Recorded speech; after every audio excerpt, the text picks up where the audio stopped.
Hola, bienvenidas, bienvenidos a nuestro resumen semanal de noticias que comienza con estos adelantos.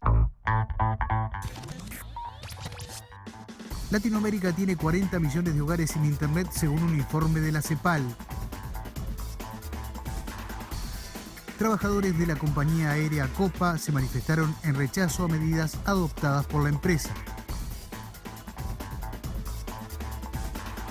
Incendios en la Amazonía provocan cientos de hospitalizaciones en Brasil.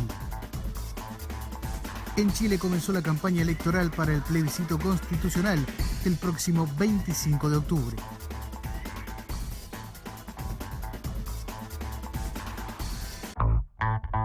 La importancia de Internet en medio de la pandemia. Vean ustedes un informe de CEPAL, señala que 40 millones de hogares en Latinoamérica no tienen conexión a Internet. En un informe para analizar el acceso a estos avances en medio de la pandemia, la CEPAL planteó que al año 2019, un 66.7% de los habitantes de la región tenían conexión a Internet, mientras que el resto no tiene o es muy limitada debido a su situación económica y social.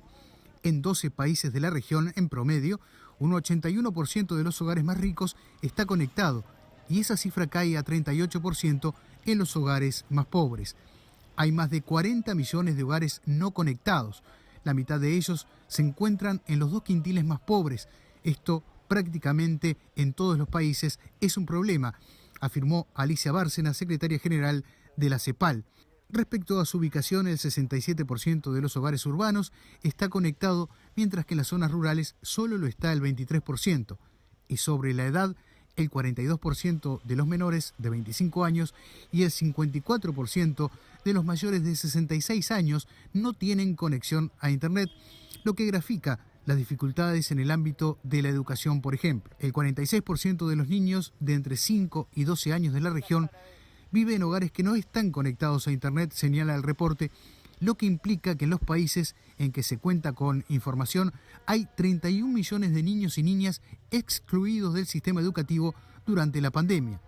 Esta situación es más aguda aún en países como Bolivia, El Salvador, Paraguay y Perú. La oficina regional también resalta que, a diferencia de Estados Unidos y Europa, donde casi el 40% de los trabajadores pueden hacerlo desde su hogar, en América Latina estima que solo en torno al 21% de las personas ocupadas podría teletrabajar. Tenemos un nivel de dinero diferente a ellos. Ellos pueden estarse todo el tiempo que sea posible encerrados, porque tienen dinero, tienen con qué, sí. Pero nosotros no, porque nosotros tenemos hijos, somos madres cabezas de familia. Y en Chile comenzó la campaña de cara al referéndum de reforma constitucional del mes de octubre.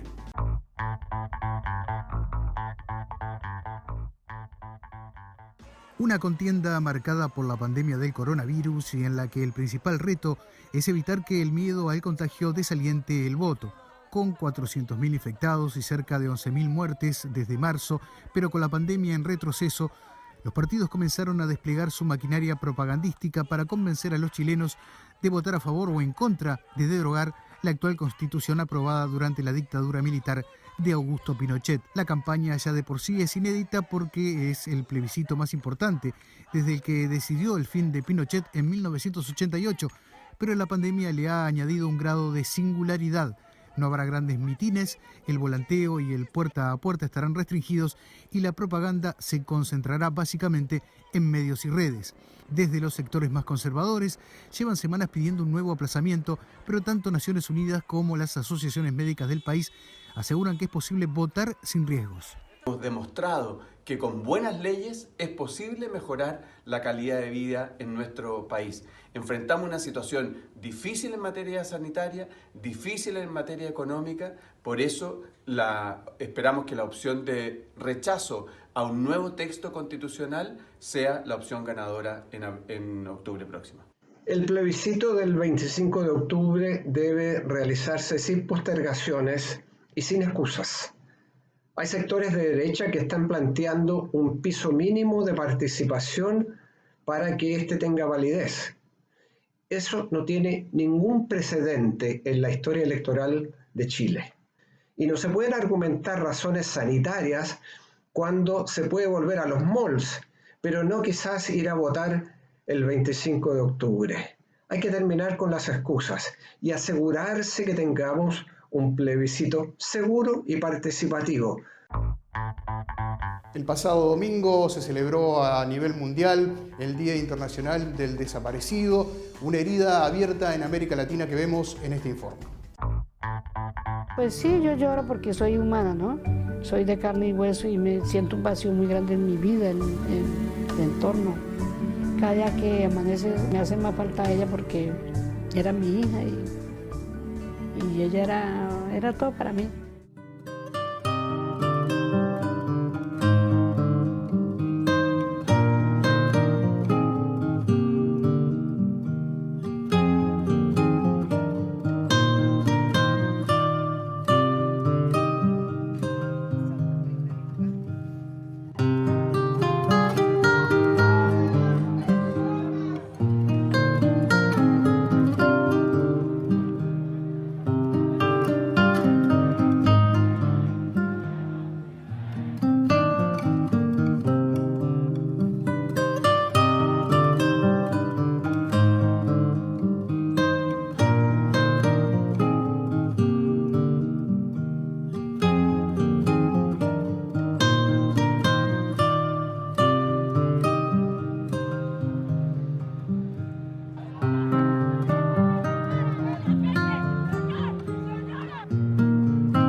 Entonces los de la morgue lo amarraron en una bolsa, pero antes me enseñaron y agarraron con guantes la ropa, me la mostraron que estaba llena de semen y de sangre. Y mi hija fue violada.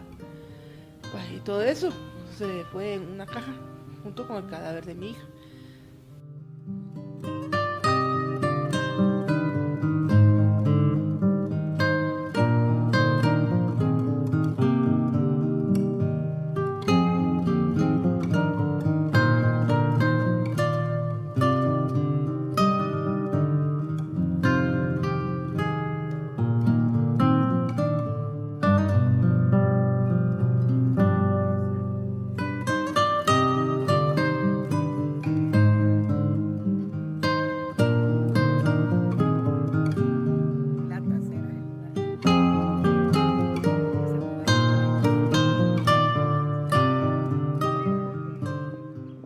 Que lo criminalicen. A una persona desaparecida, si es mujer, es porque con quién andaba o cómo vestía. Si es Oliver, le gustaban los trancazos, sí, discúlpenme, si le gustaban los trancazos, estudió taekwondo toda su vida, desde los 5 años. Continúa la violencia racial en Estados Unidos. El presidente de ese país visitó Wisconsin esta semana.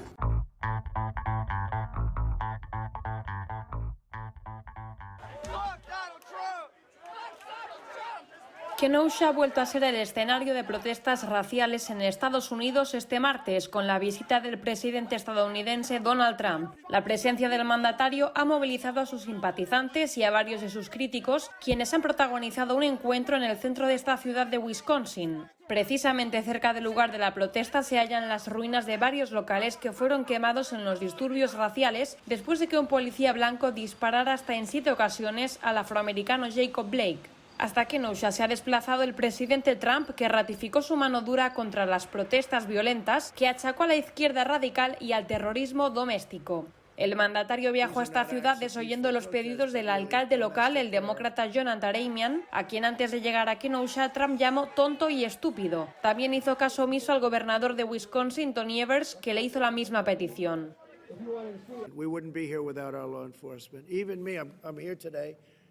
I feel so safe, and you went through hell just a few days ago, but I feel so safe.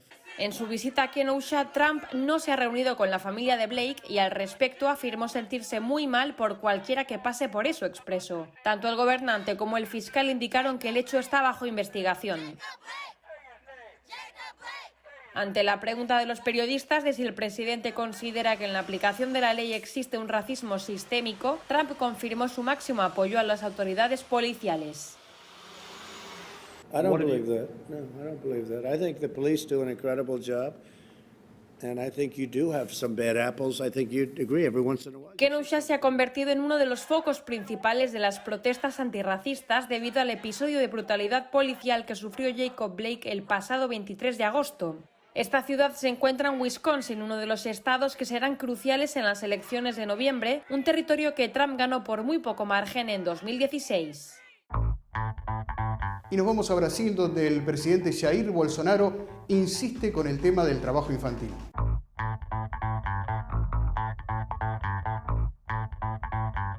El presidente de Brasil, Jair Bolsonaro, defiende la explotación del trabajo infantil, señala un comunicado de la Central Única de Trabajadores de Brasil y entidades sociales de ese país. Bolsonaro dijo textualmente: buenos tiempos, ¿no? Donde podrían trabajar los más pequeños. Hoy pueden hacer cualquier cosa menos trabajar. Y siguió diciendo: es otra actitud prejuiciosa más que tiene el joven que no trabaja y no tiene nada más que hacer que consumir drogas. Bolsonaro realizó estas declaraciones en un evento promovido por la Asociación Brasileña de Bares y Restaurantes de Brasilia. La CSA en sus redes sociales condenó los dichos de Bolsonaro. Rechazamos categóricamente las declaraciones del presidente de Brasil, en las cuales hace una apología al trabajo infantil, violando lo establecido en la Constitución Federal de 1988, que prohíbe todas las formas de trabajo infantil.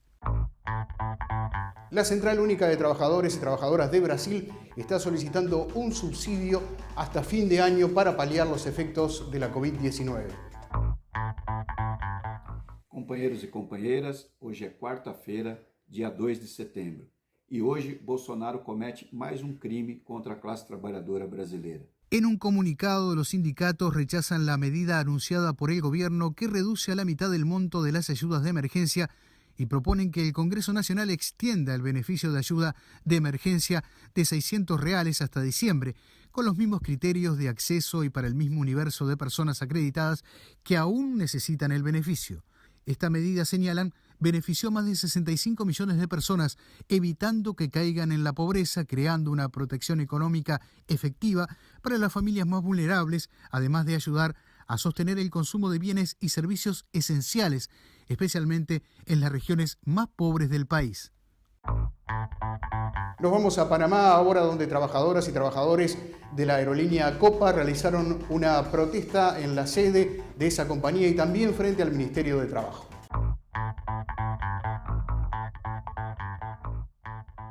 Trabajadores de los sindicatos de la Compañía Panameña de Aviación Sociedad Anónima manifestaron frente a las instalaciones de la empresa exigiendo respeto al derecho de los trabajadores y trabajadoras. La Federación Nacional de Trabajadores de la Industria Aeroportuaria, que aglutina a los pilotos, los tripulantes, mecánicos de aviación y el personal de tierra, exigimos ser atendidos por la ministra para que éste anuente al incumplimiento de la empresa Copa Airlines. Los gremios denunciaron que Copa estaría impulsando retiros voluntarios que al final serían renuncias en la práctica. Además, denuncian que la compañía está incumpliendo la convención colectiva firmada previamente. Denunciar a la ministra de Trabajo, Doris Zapata, por ser una de las personas más corruptas de este gobierno. La importancia de la calidad nutricional en un país que es productor nato de alimentos, estamos hablando de la República Argentina, en el siguiente informe.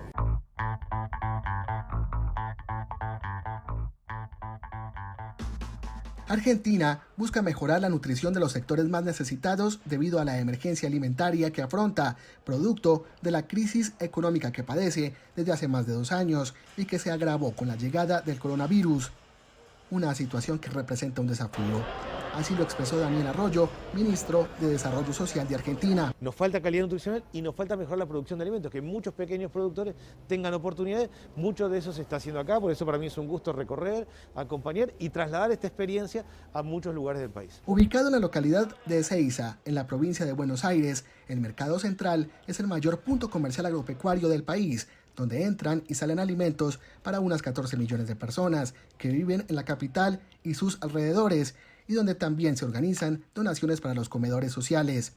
Nahuel Levalli es el presidente de la Corporación del Mercado Central. Las ollas populares y los comedores populares tienen que servir y se tiene que elaborar comida digna, rica, sana. Más allá de la dotación de alimentos, las autoridades argentinas están impulsando programas educativos sobre nutrición, como hace el Mercado Central, y que también la Universidad de San Martín inició recientemente estudios sobre alimentación sana. A los trabajadores como una forma de promoción y movilidad social ascendente, sino también la universidad ir al pueblo, ir a las empresas, ir a los barrios, para que el conocimiento llegue a quienes más lo necesitan. Lo cierto es que durante el periodo de la pandemia, la cantidad de personas que recibe algún tipo de asistencia alimentaria en el país pasó de 8 a 11 millones, según datos del gobierno. Vamos a hablar del tema del desempleo, ahora particularmente en la eurozona, donde ha habido un incremento en los últimos meses.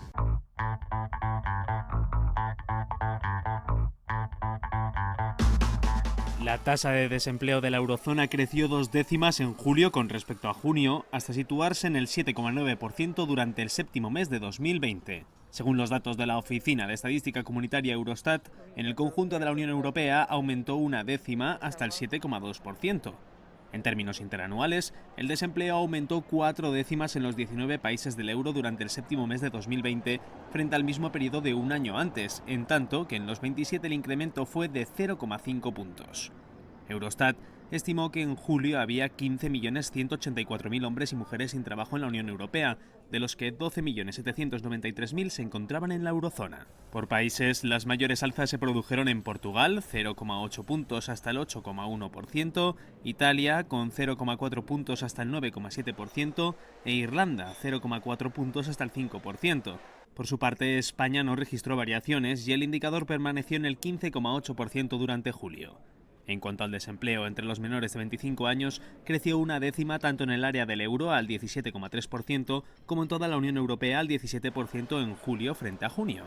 Y por géneros, el desempleo siguió afectando más a las mujeres, pues la tasa en los países de la moneda compartida creció 3 décimas y llegó al 8,3%, en contraste con el aumento de 1 décima entre los hombres hasta el 7,6%. Los efectos de la tormenta Laura y su paso por Haití, dejando más de 30 muertos, en el siguiente compacto informativo. Al menos 31 personas muertas y 8 desaparecidas causó en Haití el paso de la tormenta tropical Laura, según la Dirección General de Protección Civil del país. El presidente de Venezuela, Nicolás Maduro, concedió un indulto a un grupo de opositores en aras de promover la reconciliación nacional y la búsqueda de paz, reportó el ministro de Comunicaciones e Información, Jorge Rodríguez. Trabajadores del sector servicio que viven de las propinas reclaman en Times Square soluciones a un salario justo para hacer frente a la merma de ingresos propiciada por la crisis del coronavirus. El presidente de Argentina, Alberto Fernández, anunció la finalización del proceso de reestructuración de la deuda del país con los acreedores privados, que según el gobierno tuvo una adhesión del 99%.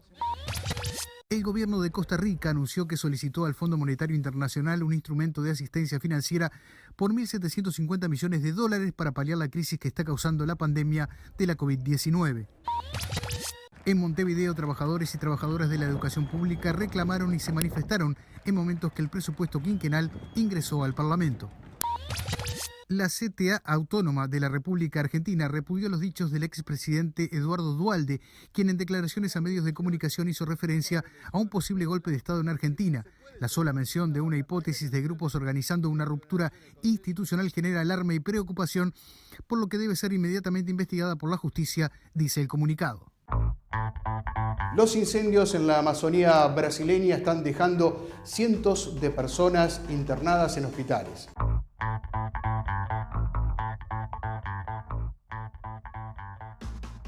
De acuerdo con un informe, los incendios de la Amazonía brasileña intoxican el aire y provocan cientos de hospitalizaciones de niños y ancianos debido al humo de las llamas, un problema que este año puede agravarse con la pandemia del coronavirus.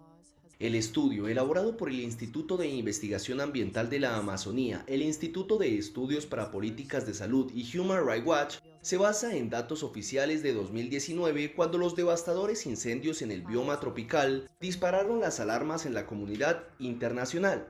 El informe de 50 páginas y que cuenta con el análisis de expertos y profesionales de la salud señala que en 2019 hubo 2.195 hospitalizaciones por enfermedades respiratorias relacionadas con los incendios de ese año, que incluyeron a 500 bebés de menos de un año y 1.080 personas mayores de 60 años. Los incendios aumentaron un 30% en la Amazonía brasileña en 2019 hasta llegar a los 89.178 focos achacados principalmente a la deforestación ilegal, que el año pasado ya se disparó un 85%. En este 2020 se ha registrado un mayor número de fuegos en junio y julio, meses que corresponden a una temporada seca que se prolonga hasta septiembre-octubre y en la que suelen multiplicarse las llamas en el ecosistema, con lo que el problema podría agudizarse. Según el reporte, el humo de los incendios contiene altos niveles de partículas finas que contaminan el aire y están vinculados con enfermedades respiratorias y cardiovasculares, así como con muerte prematura. Ello provocó que millones de personas que viven en el mayor bosque tropical del planeta estuvieran expuestas a niveles nocivos de contaminación del aire causados por las quemas relacionadas con la deforestación en la Amazonía. Pueblos originarios en Ecuador reclaman ante la justicia por un derrame de crudo.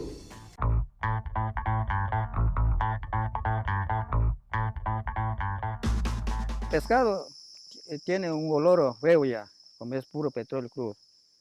Y para pescar tampoco no podemos, ni para bañar tampoco. Ahorita estamos tomando solamente agua de lluvia.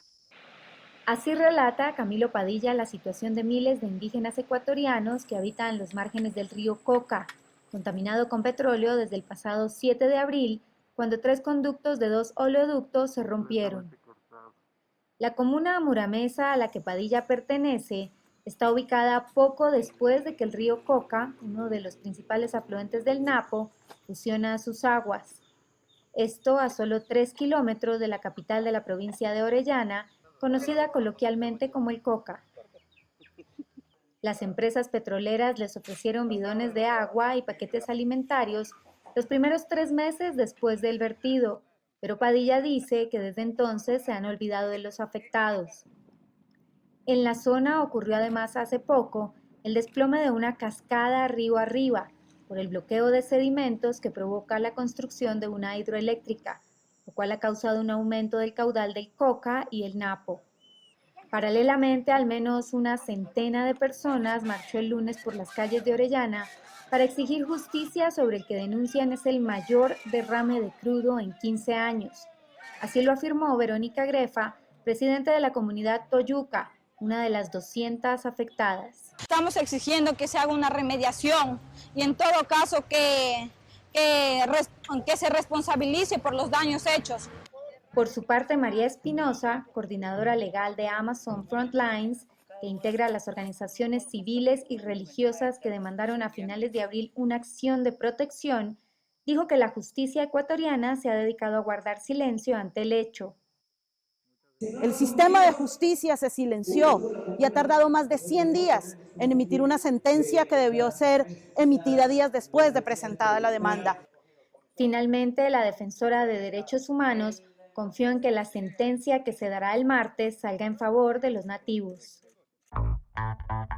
Vamos a decirle que finalmente el reclamo no tuvo andamiento en la justicia por parte de los pueblos originarios de Ecuador. Pasamos ahora a otros temas. Vamos a hablar de un animal que es un símbolo de la Patagonia, del sur de nuestro continente. Estamos hablando del puma.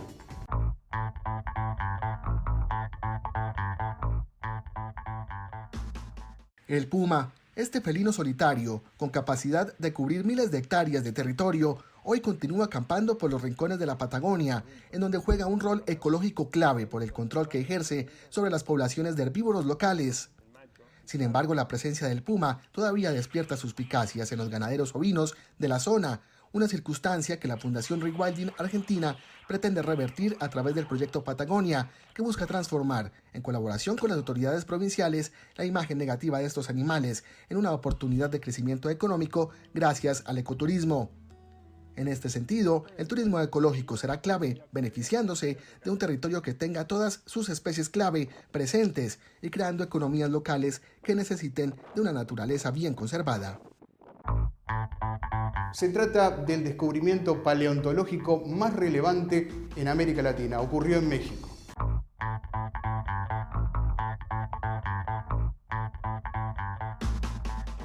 Como el descubrimiento paleontológico más importante de América Latina, ha sido considerado el hallazgo en casi 200 puntos de decenas de esqueletos de mamuts, camellos, caballos y bisontes en el terreno donde se construirá el futuro aeropuerto de la Ciudad de México. El rico yacimiento está ubicado a unos 50 kilómetros de la capital mexicana, en Santa Lucía, donde se construye por orden del presidente Andrés Manuel López Obrador el Aeropuerto Internacional Felipe Ángeles. Desde junio pasado, cuando se reportó el descubrimiento de unos 60 mamuts, los hallazgos se han triplicado y ya se cuenta con un inventario de más de 8.000 huesos. El equipo del Instituto Nacional de Antropología e Historia, liderado por Rubén Manzanilla, cree que este es un sueño que pocos pueden cumplir. Nunca soñamos con un proyecto de estas magnitudes, entonces pues es un reto y es una felicidad, ¿no? Estas oportunidades pocas veces se tienen. Según Manzanilla, la zona que antiguamente era el lago de Jaltocán atrajo muchos animales de diversos periodos que al parecer quedaban atrapados en el fango e irremediablemente morían. Oye, ¿hay que negociar con Telle? Pese a los hallazgos, la construcción del aeropuerto no ha cesado debido a la gran extensión que tiene el proyecto, como lo explicó el jefe de la Mesa de Rescate Arqueológico y Paleontológico, el ingeniero militar José de Jesús Cantoral. Tenemos más de 4.200 hectáreas en las que se están desarrollando estos trabajos. Entonces, cada una de las restricciones son restricciones de 15 por 15 metros, hasta donde los arqueólogos indican el punto en el que los hallazgos no se verán afectados. Los dos equipos, el arqueológico y el civil, trabajan a contrarreloj porque la inauguración del aeropuerto fue programada por el presidente para el 21 de marzo de 2022. Soy José Sena, desde la sede continental de la CSA en Montevideo, Uruguay. Gracias por acompañarnos.